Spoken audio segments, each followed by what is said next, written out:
Good morning, I'm WaywornWyrm, and welcome to my channel. And I'm going to put this caveat right out here in front. For various reasons, including the title and the tags I expect to put on this video when talking about the second half, I can easily see this video being one of my most watched videos. And if that is the case, and this is my first video that you've ever seen, welcome. I hope you stick around and see my other videos. I would love it if you subscribed and became an active viewer.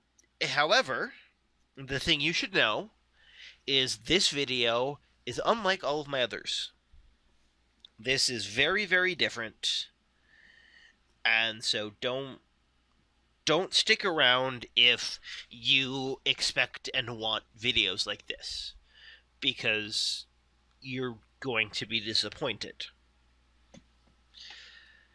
That out of the way, let's talk about the first part of this video, and it's about masks and personas.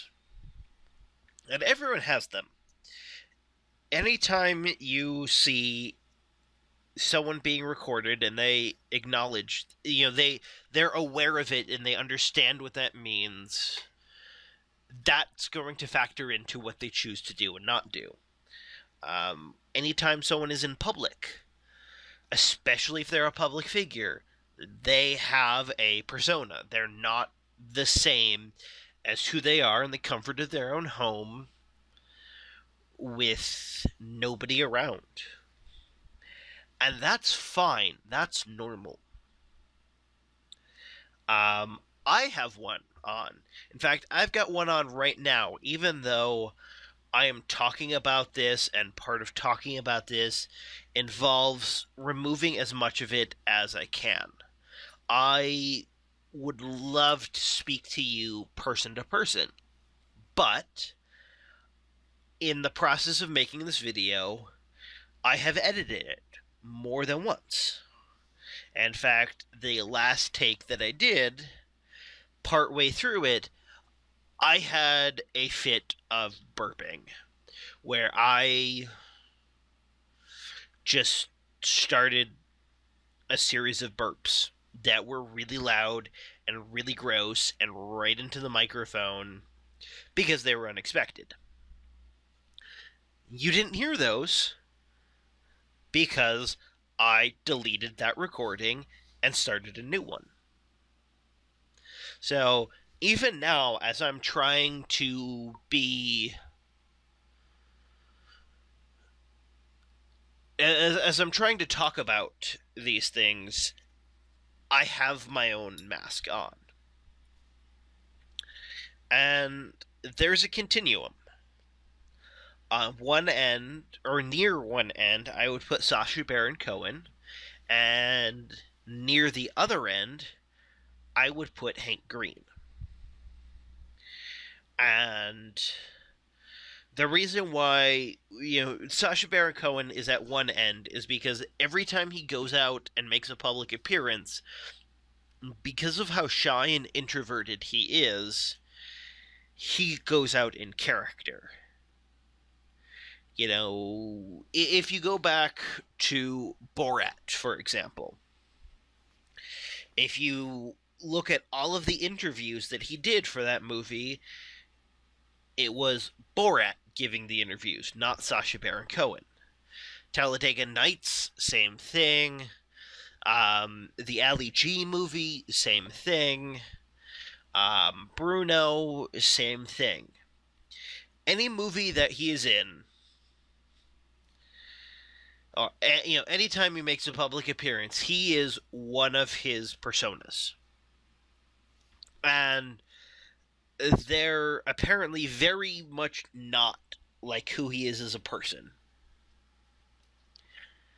And Hank Green sits at the other end because his persona is very similar to who he is as a person, but he does edit. He does do multiple takes.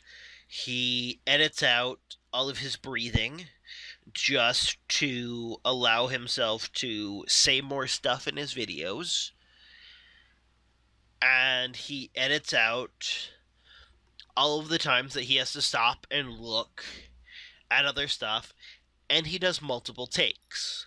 And that is one of the that last part is one of the things that essentially everybody does, is they will do multiple takes when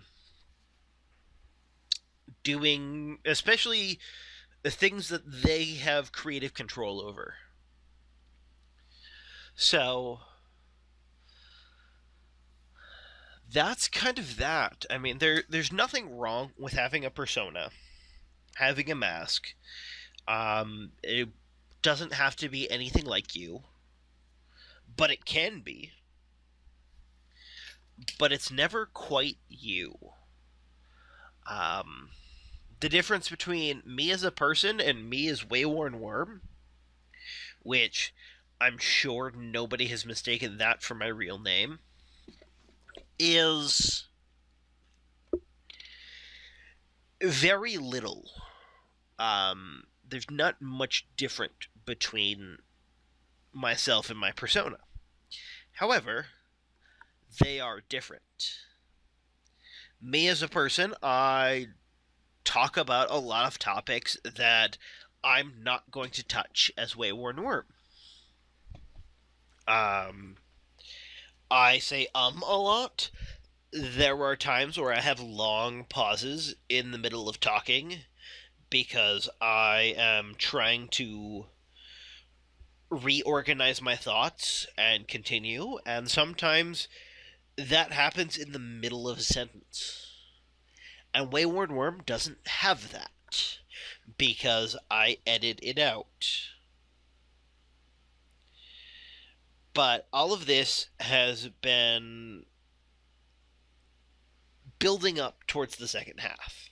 And as I'm sure you've guessed, the second half is about the latest PewDiePie controversy.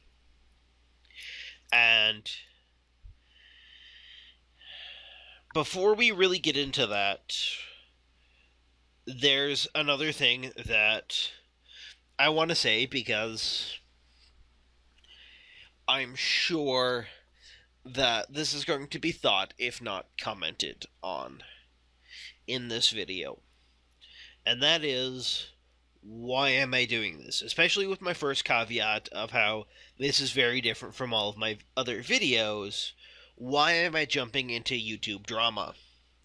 And is it just to get views? Is this me just trying to chase the controversy to grow my absolutely tiny channel?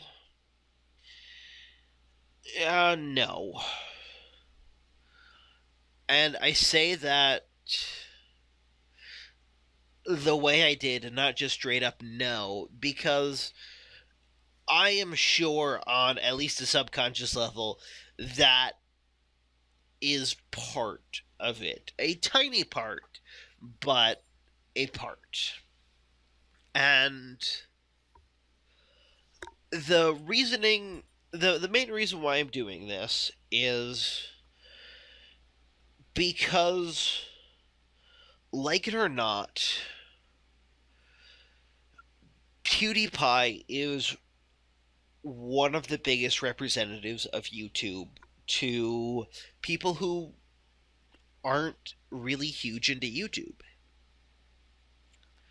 He has more subscribers than anyone else, and he is one of the names that almost everybody knows.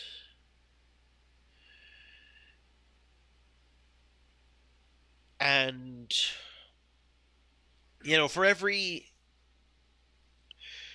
article like Jake and Logan Paul get, or Boogie, or Philip DeFranco, or anyone else, well, maybe not Hank and John Green, but most of their articles are about their other stuff, like the fact that Hank Green is a very successful author. But with the exception of them,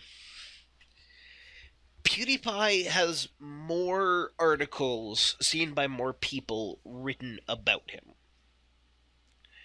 And there are people whose opinion of YouTube is built around the public perception of PewDiePie. And everyone who watches a lot of YouTube knows that that's completely unfair, but it is a fact of life. And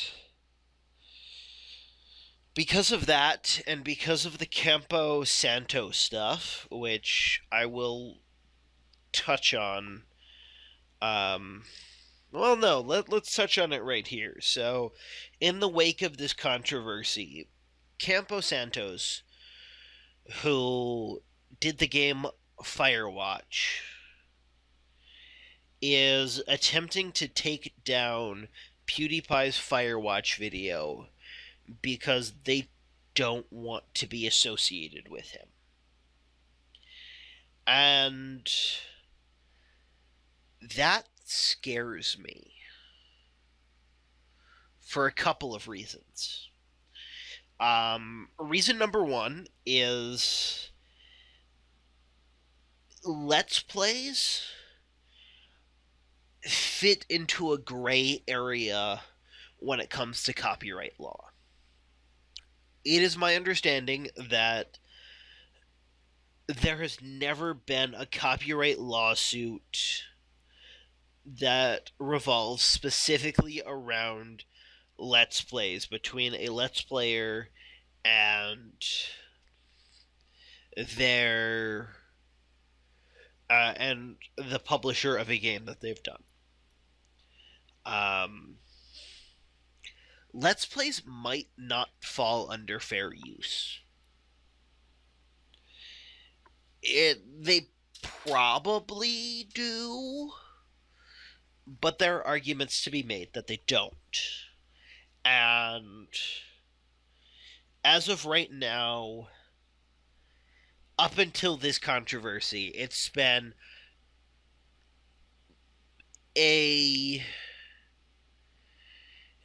sort of an unspoken agreement between Let's Players and game developers where the game developers will allow the Let's Players to do the Let's Plays and monetize them and make money off of them because that's free marketing for the game developer.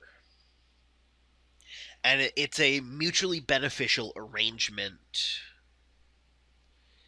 So the law hasn't needed to cover it.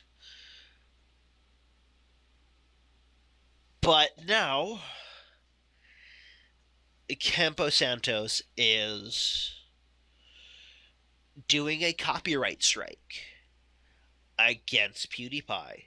And not only are they doing that, but they filed the claim without giving PewDiePie a chance to take the video down.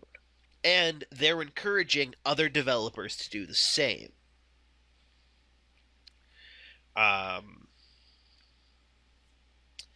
And if enough developers decide to do that quickly enough without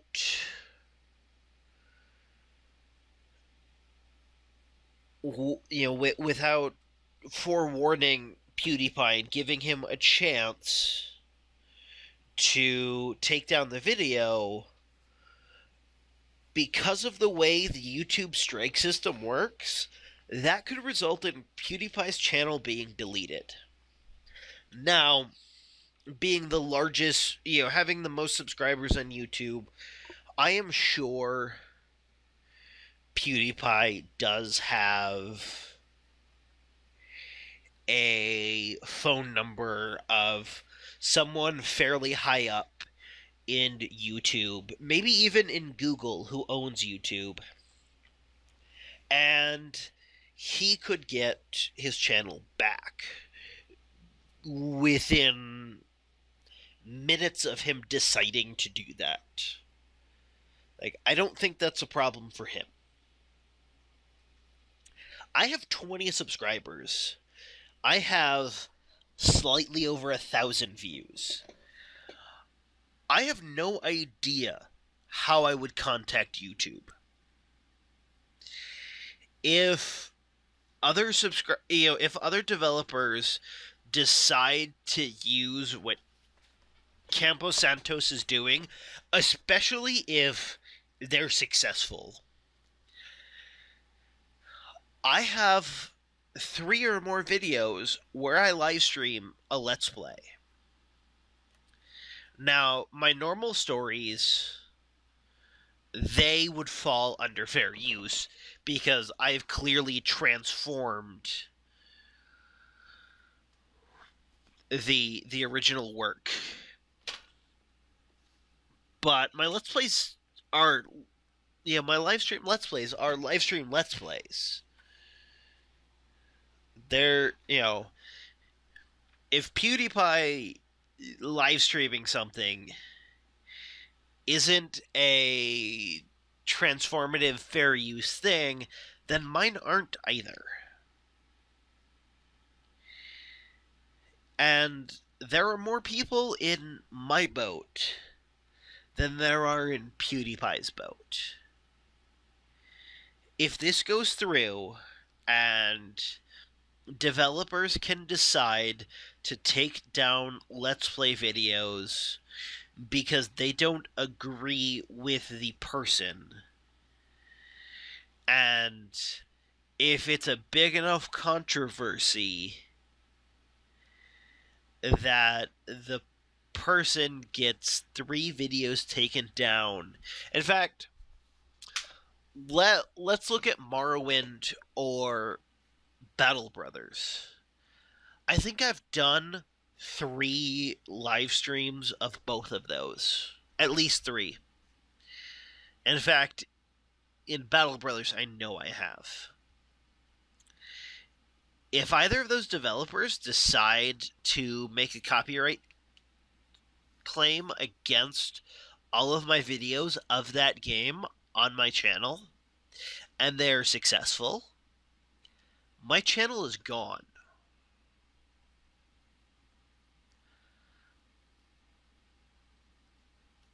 And that's just kind of it.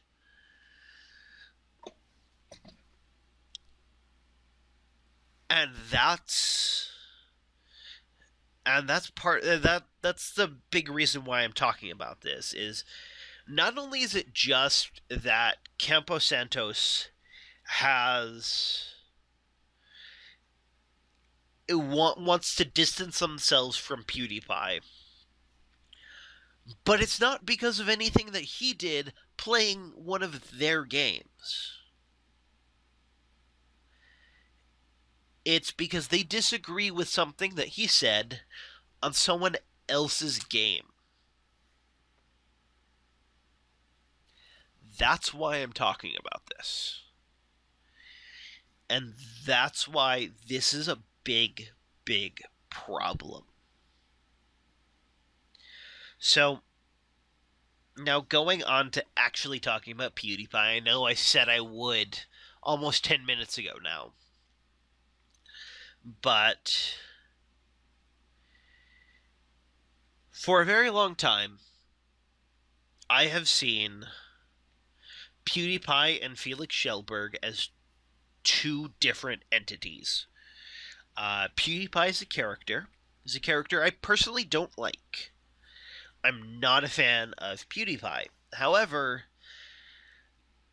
from hearing enough people that I consider to be most likely good people saying how they think Felix is a wonderful person, I have given Felix Schellberg, the person, the benefit of the doubt of being a good person for several years now. but he's had two controversies lately. The first one being obviously the whole Nazi stuff and white supremacists, saying he's one of their supporters and blah blah blah. And he says he didn't know about that. He's appalled, and he is not a white supremacist or a supporter of white supremacists. And he says that there's context to his Nazi jokes, and I agree with that. There does appear to be context, and the context is that makes a good argument.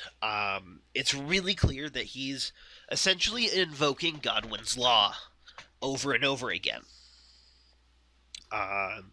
He is he's using Nazis as this crazy, ridiculous thing, and is like, look how ridiculous this is, because I can compare it to Nazis. And so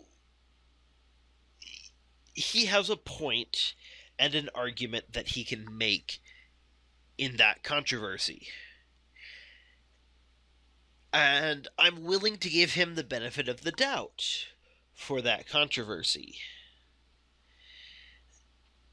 And, when he apologized for that, he pointed out that a lot of his stuff was taken out of context. But he said he would stop with the Nazi jokes and he would get better, because he is in a very visible position.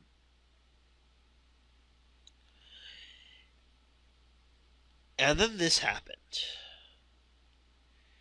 He used a racial slur in a derogatory manner during a live stream while playing a game. And if you look at the context, it's really, really hard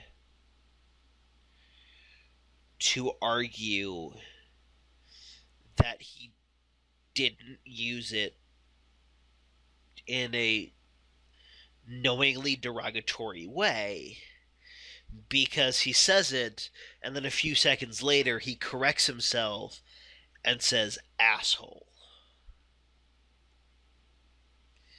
So he's taking out his anger and frustration by degrading a person. And he thought this racial slur was the proper way to do it.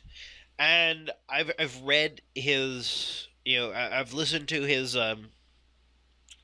video. I've read a couple articles about it, about his apologizing for it. But what he said is the word came to his head as the worst thing he could think of, and it just sort of slipped out. That's a really weak argument.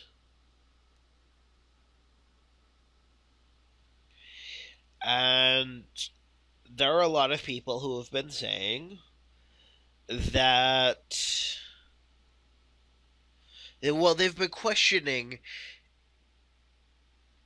if that word so quickly and spontaneously came to his mind and slipped out so easily,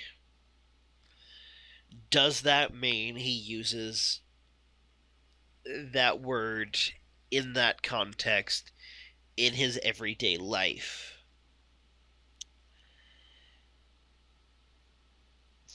That's a hard question to answer.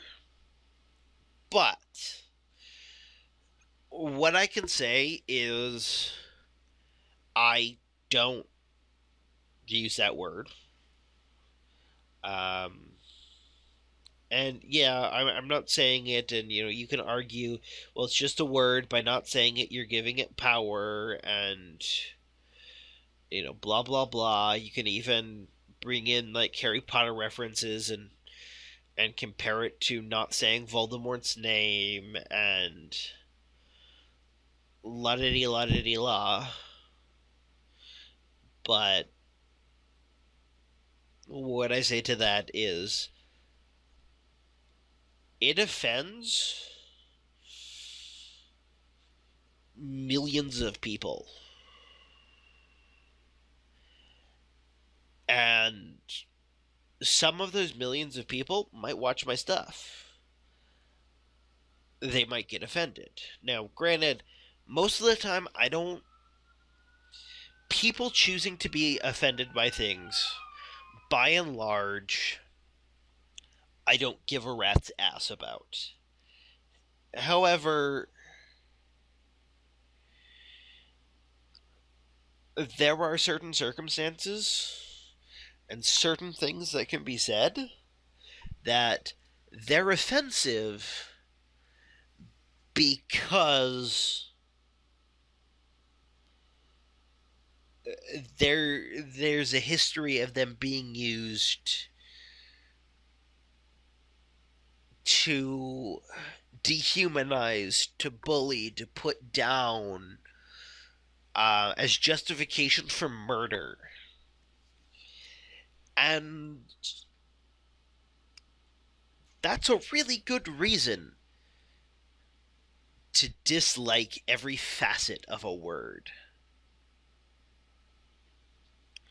And if a group decides to start trying to take back a racial slur, whether it's using this particular word in the way that it's used, or if it's the band The Slants trying to take back that racial slur, good for them. Maybe someday they'll be successful and will have taken away the history of that being a terrible word. That's not going to happen in my lifetime.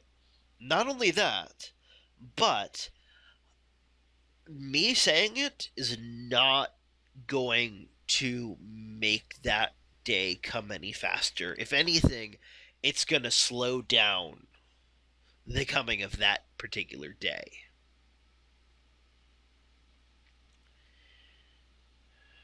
But anyway, so I don't use that word in my normal life, and shocker, when I'm mad, when I'm enraged, which happens sometimes, not it hasn't happened in a long time, but sometimes it does. Or when I'm when I'm any shade of angry, that word doesn't come to my mind to use to call somebody. Just doesn't. I don't use it. I don't think about using it. Does that mean someone who does think to use it uses it in their personal life? I don't know. But it is pretty clear what happened. He said he's not going to make any excuses and he must be better about this and blah, blah, blah. But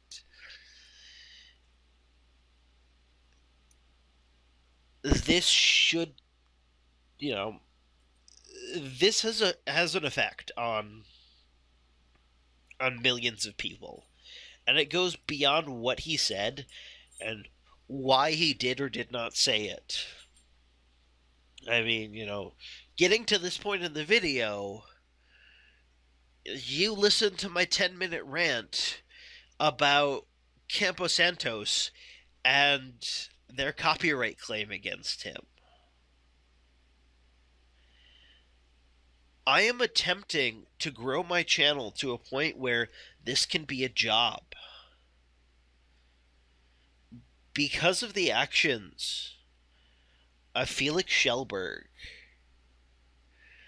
someone else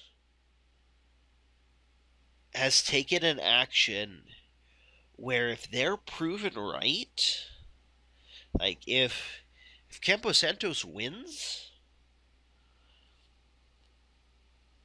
I have to be super careful. I have to tiptoe in every video I do if I ever want to have a live stream on my channel. If I ever want to have a Let's Play on my channel. Because they could decide in the future a video I posted that affects them, they dislike how I am long after I've put out that video, and they could take it down. And if that happens 3 times in 6 months, my channel's gone.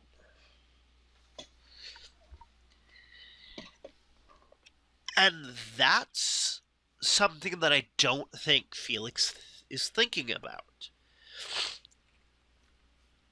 Should he have? I don't know.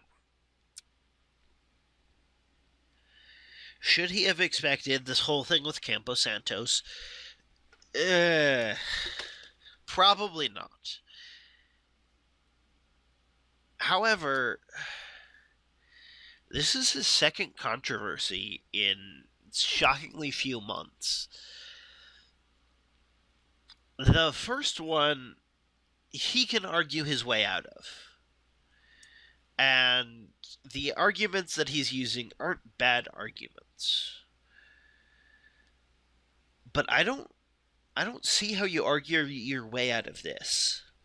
And here's another thing. He says he's not a supporter of white supremacists. He says that he hates them and blah, blah, blah, blah, blah, blah, blah, blah, blah, when he's talking about his Nazi jokes. But here he is using a racial slur that white supremacists use. And I'm not saying he is one. I'm not saying he's a supporter of them. I'm just saying when they argue that he is, they have points that are valid. Well, this video's gone on long enough. If you watched to the end, awesome. Wonderful. Thank you. If you didn't, I understand. But tune in, hopefully soon. I have a video that I'm in the process of editing and will hopefully put up soon. It's just, I've had a bunch of issues with getting a good, clean audio file to put up. I need to get a dedicated microphone. That's just sort of the long and short of it. But have a good day.